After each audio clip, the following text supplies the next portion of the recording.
Hey everyone and welcome.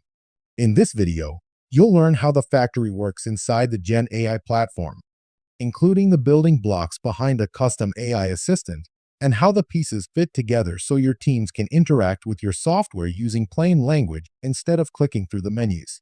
This is designed for administrators who build and manage AI assistants and want to give their teams a faster and more natural way to get work done. Let me ask you something. Your enterprise software is powerful and it does a lot. So what if reaching all of that capability was as simple as asking for it in plain language? That is the idea behind the Gen AI platform. Instead of navigating through the menus to complete a task, your teams can simply describe what they want, and the assistant takes it from there. You would use the factory when you want to build assistants suited to your company's own terminology and workflows. This is where those assistants are created and configured. The payoff shows up for your users later when a repetitive task like updating a profile or changing a language setting becomes something they can simply ask for. Before we look at how it works, here's what you need to know. There are several security roles that govern access to the factory. So, to follow along, you'll need the right role assigned to your account. For someone who is simply using an assistant, there is the Gen AI user role, which gives access to the end user facing chat experience. For building, there are three roles that matter. The Gen AI admin has full access to everything.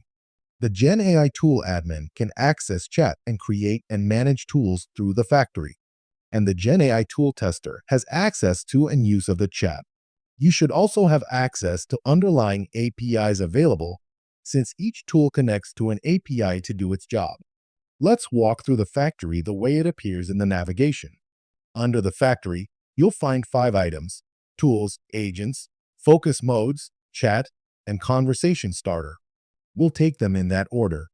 A tool is the most fundamental piece. It is a single specific action.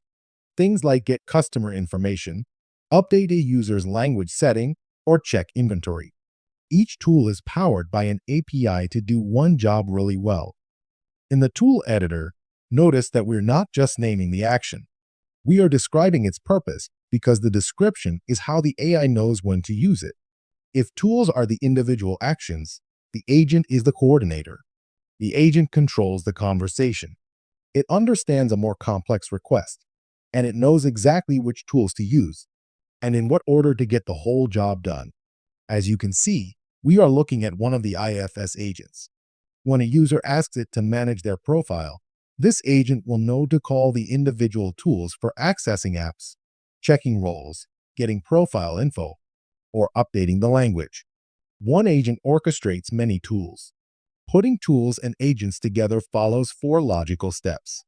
First, define the tool, connecting a single action to a specific API from the API gateway.